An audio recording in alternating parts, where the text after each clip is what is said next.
Banking stocks ऐसे stocks होते हैं जो बहुत लोगों को अपनी तरफ अट्रैक्ट करते हैं, लेकिन बहुत लोगों को ढंग से उनका फंडामेंटल एनालिसिस नहीं आता क्योंकि ये दूसरे स्टॉक्स की तरफ नहीं होते हैं। इनका थोड़ा जो एसेंशियल्स होते हैं वो थोड़े डिफरेंट होते हैं। जैसे कि मैं पेनी स्टॉक्स की सीरीज लेके चल रहा हूँ, तो मैं आपको बताऊंगा।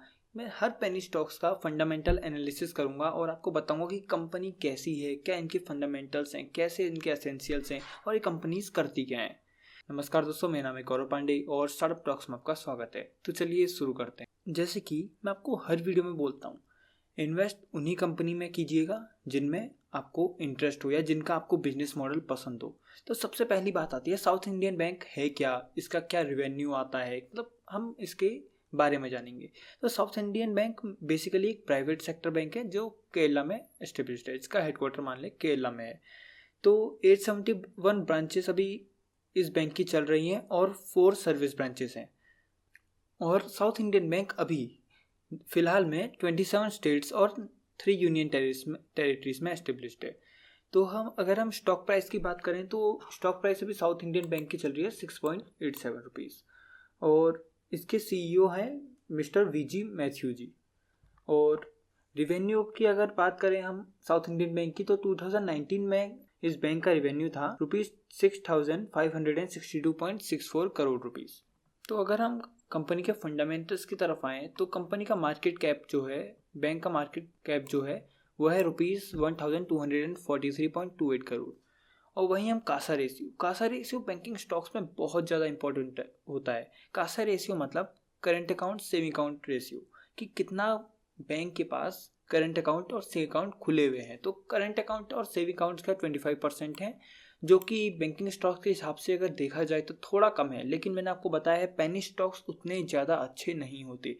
पेनी स्टॉक्स अभी छोटे स्टॉक्स होते हैं, इनकी कंपनीज उतनी ज़्यादा एस्टेब्लिश नहीं होती हैं, उतनी अच्छी नहीं होती हैं, तो इनकी बहुत ज़्यादा जो फंडामेंटल्स होते हैं उतने ज़्यादा नहीं होते हैं। पी रेशियो देखें 11 का।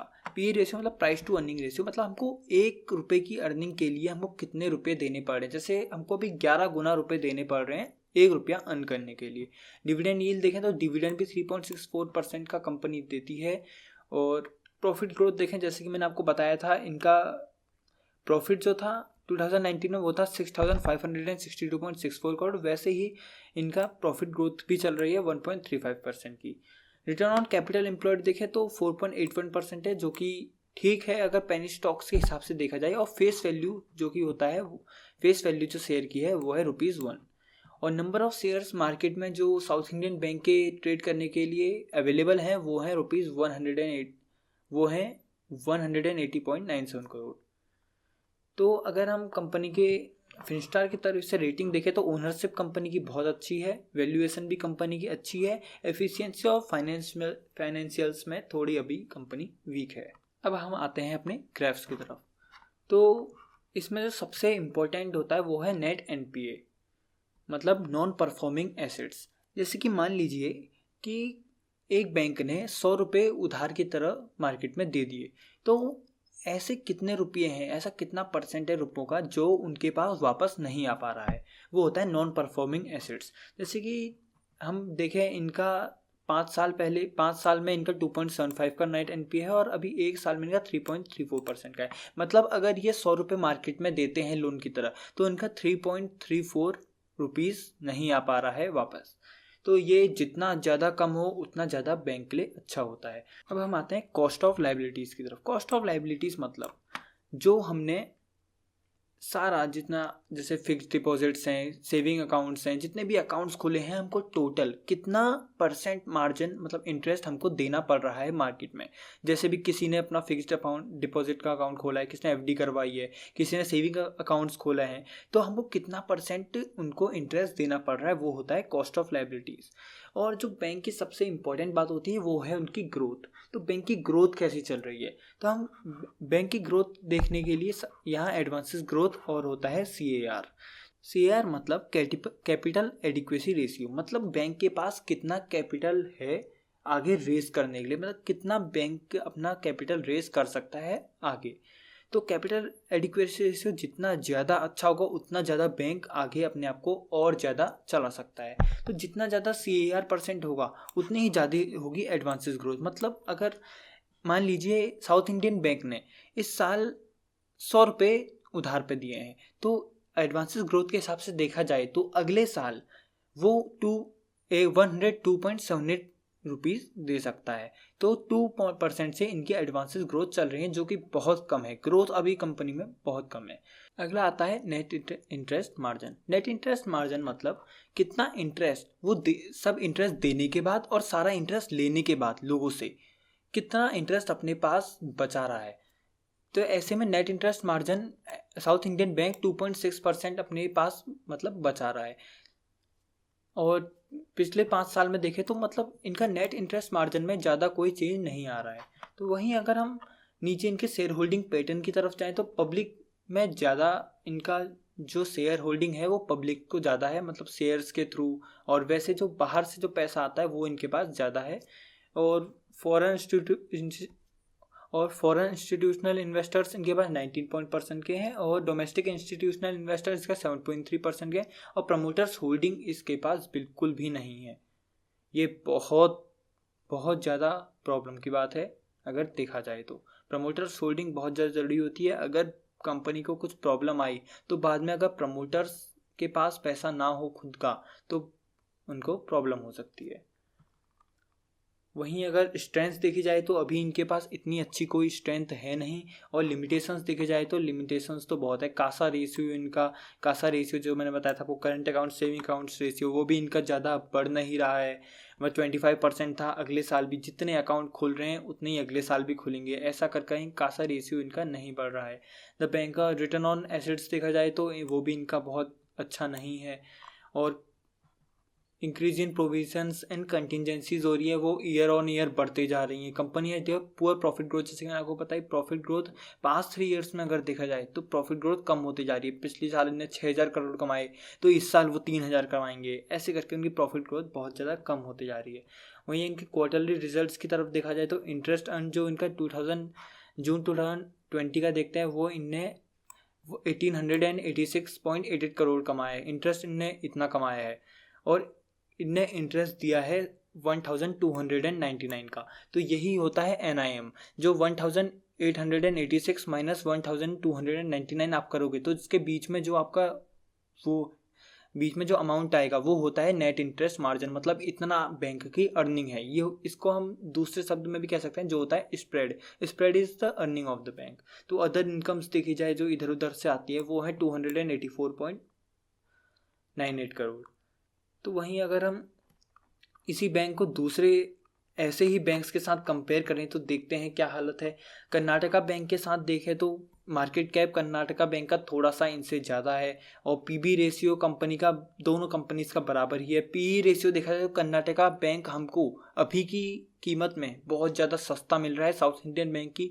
थोड़ा सा अगर देखा जाए हल्का सा ही, लेकिन ओवर वैल्यूड है। कर्नाटका बैंक अभी अंडर वैल्यूड है, कम है इसकी अभी शेयर प्राइस।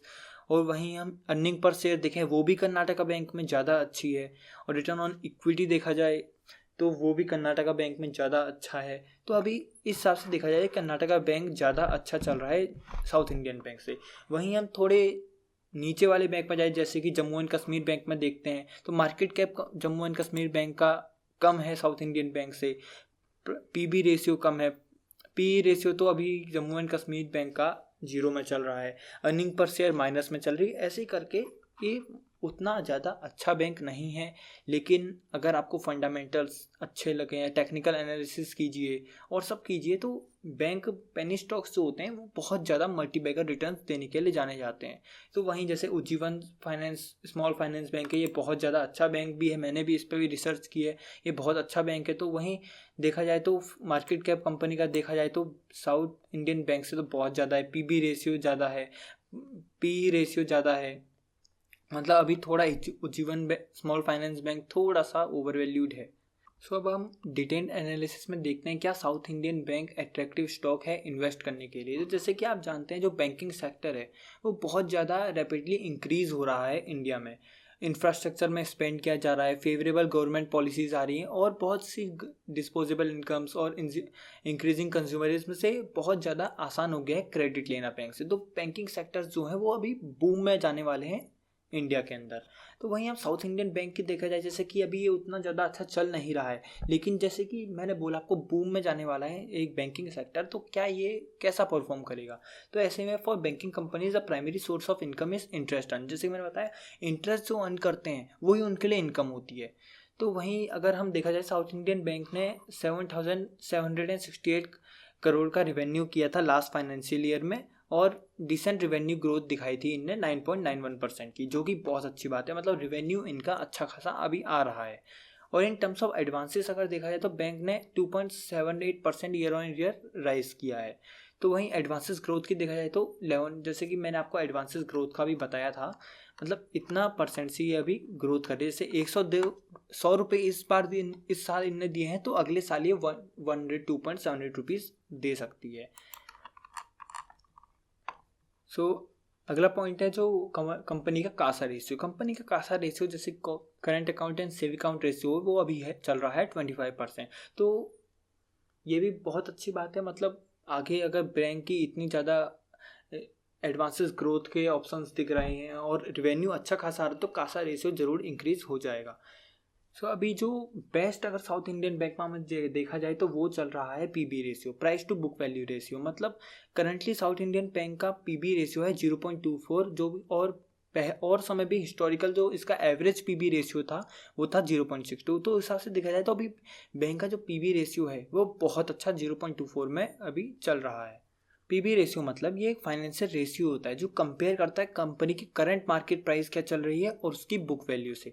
तो अभी जैसे मान लीजिए कंपनी की जो बुक वैल्यू थी वो थी 1 रुपया, तो अभी जो करंट मार्केट प्राइस चल रही है लेकिन कंपनी की वो चल रही है 0.24। इसका मतलब कंपनी अभी बहुत ज़्यादा सस्ते में शेयर्स कंपनी के हमको मिल रहे हैं।